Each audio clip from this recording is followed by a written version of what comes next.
Welcome back once again. This is I, you know what I'm saying, like always. Today is the 4th day of Kwanzaa. Ujamaa. Cooperative economics. It means to build, to maintain our stores, shops, and businesses, and to profit from them together. Now this is where profits come in. This is where we begin to unite under the common bond of coming up out of poverty. So I'm gonna add another one: organizations, not just businesses. Organizations, not just shops. Organizations, because when I say this, right? If we merges all of our resources together, we can solve a lot of our financial problems. For example, if I got 25 people over here, you got 25 people over there, another person might have 50, 100, whatever. Let's say we got, in each one of our, organizations come together, and it'd be 1,000 people. So if everybody donated $10 for a cause, or put $10 into a pot for a benefit that's gonna reunite the Western Night, that's $10,000. And so forth. And nobody broke the bank. The coming together is so powerful and unique that it can change the whole economical structure. This is what these rich people do. This is why they benefit from each other, because they know how to come together and make it work for them. While you thinking, they got you thinking that it's only one king and only one person can get money around here. As long as you thinking like that, you will never be on top. You would never. You would only, it would be like the movie The One. The movie The One, it was good for the simple fact is the dude that was called himself gaining power, he was knocking off everybody that looked like him, everybody that was of his own species, everybody that was of his own kind. And as a result, he felt, and it made him feel like he was powerful. He was becoming the one, the only one of his kind. But in becoming the one, the only one of his kind, he was becoming vulnerable to the world at large, because there are multiple others that's not the same of his kind. So it took for the one that was the cop who represented justice to come and correct that, before this man went on every single area where their kind was located and massacred and destroyed them all, because he wanted to be the one. The uniqueness about that is because they teach people negative competitiveness. What do I mean by that? I mean by, they teach that when you compete, you got to knock the other person out the box. If I'm over here getting money and you getting money, I have to remove you out of this area. In fact, I want to the extent to take yours and kill you for it. I want you out of the game so I can be the only one around here doing what I do. But the forces that be, they don't move like that. They got fraternity orders, they got brotherhoods, they got oath of loyalty to each other. In fact, shit, people talk about the white man and all this old crazy stuff. And when people talk about it, I mean, they got an inch of it, but the people that dominate the world, man, they control 28 nations.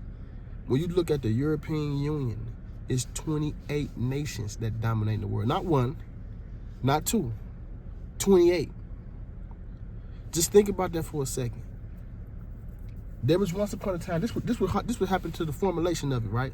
There was wars going on between the European nations, to the point to where they was exterminating whole areas of their own kind. So what happened was they came together and made an agreement. Like, we would go to war, but never would we go out and exterminate a whole class of our own. Never would we. And when in forming that bond, they say, okay, this is what we're going to do. We're going to build this mega construct. This mega construct, this based off of something that we got from the ancient times. We're going to build this mega construct to where we always aid and assist each other, and that we never again annihilate a whole class or area of our own. That sounds very familiar to people like us that know our culture. We had a similar system. Yeah, we were war. Yeah, some shit would happen where, things get out of hand. But we never sought out to take and exterminate a whole class. We never sought out to go and dominate these people on a mass scale to the point where they can't live, they can't thrive, or they can't be in existence no more. But, so I want you to just think about this for a minute. You have what's called the gastro system, or the gastro effect. I don't know if anybody ever heard of that, but what it is this. It's the system that's put together so well and so unique that if you pay attention to one individual part, you wouldn't even know it exists. But when you look, the more that you understand and the more that you see the connection to that system, the more that you begin to recognize the gastro structure. So let's go for example. Let's talk about government, right? Let's talk about starting off with let's say criminalization, all right? So you have these systems to work with. The first system that you're gonna get is what's called the police reporting to the scene. They pass the information out. The next person that get it, if an individual is not caught, the media, all these news networks, they already know what to say because they didn't play this game so many times. So they network with the police department.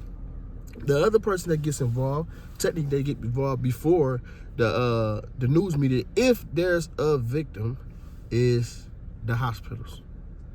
The hospitals play the game with it. The morticians play the game with it. They will lie and bend the truth in order to make the prosecutor successful in obtaining the conviction. They would allow them. So this goes all the way up to governmental funding for institutions that we call prison. But I want to talk about something dealing with this prison. With prison, they got this thing that's called convict leasing. It happened years ago. A lot of people think it don't exist no more. Show you another fashion of how they work with each other to bring about the benefits. So you had these areas, right? Like Jackson, the UP, Upper Peninsula, Michigan, and all that type of stuff. They lack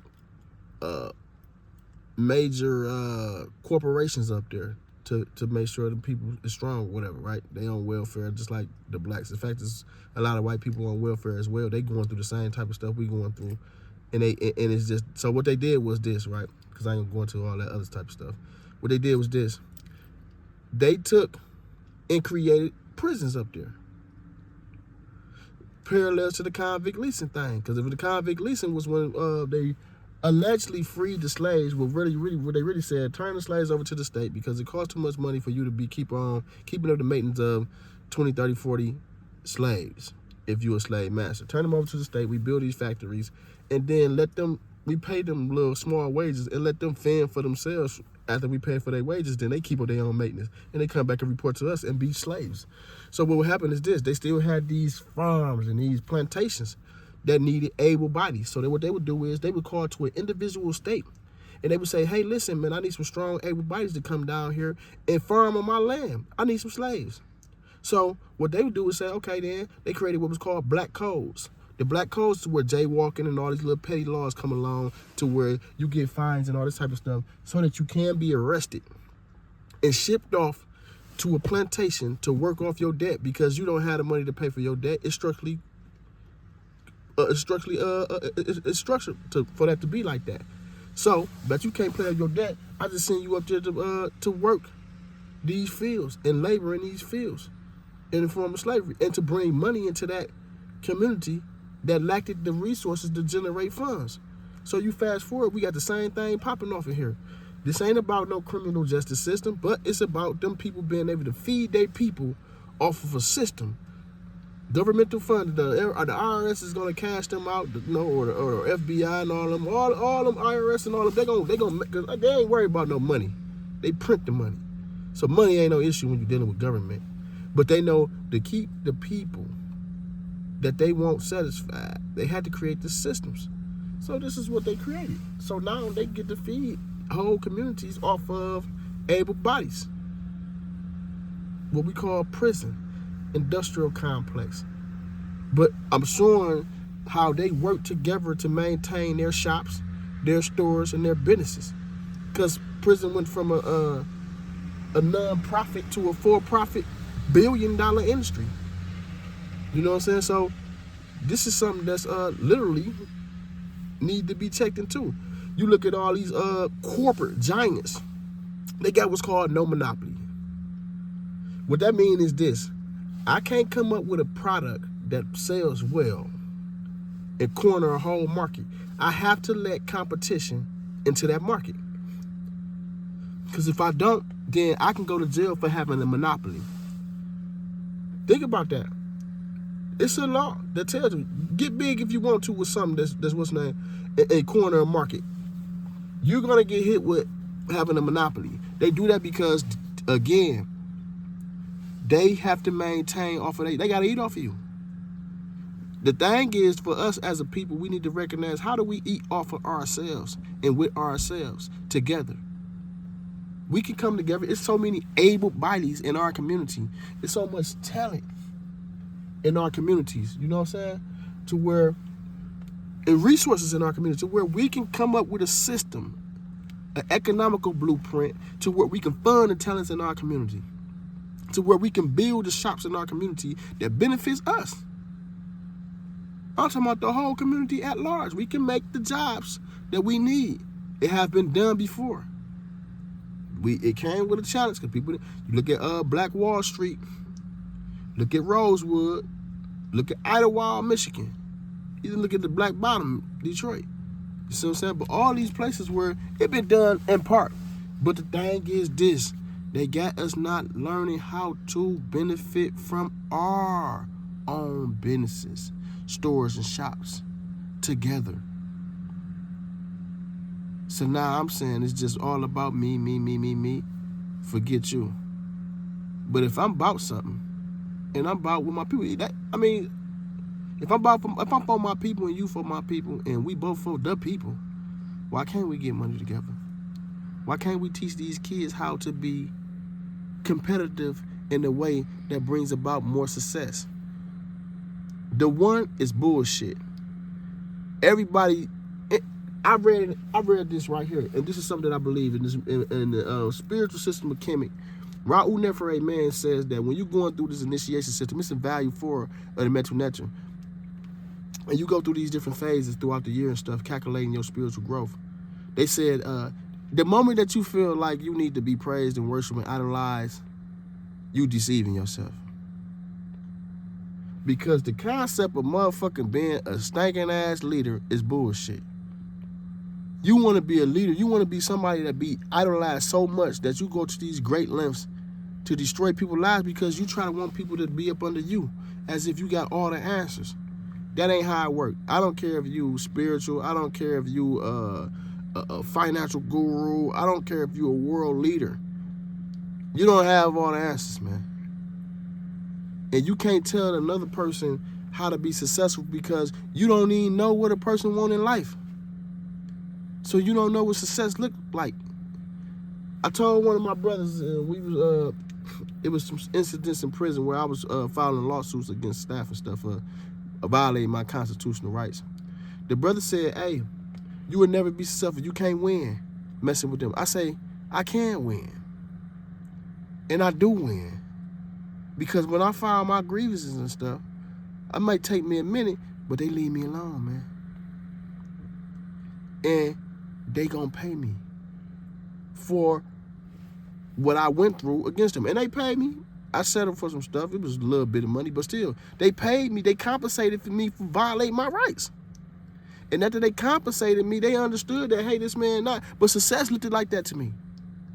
Success looked like, okay, I don't mind going to the hole for being right, because I'm not going to distort myself into this Stockholm syndrome to where I'll be claiming to be wrong, or claiming that you right when you wrong.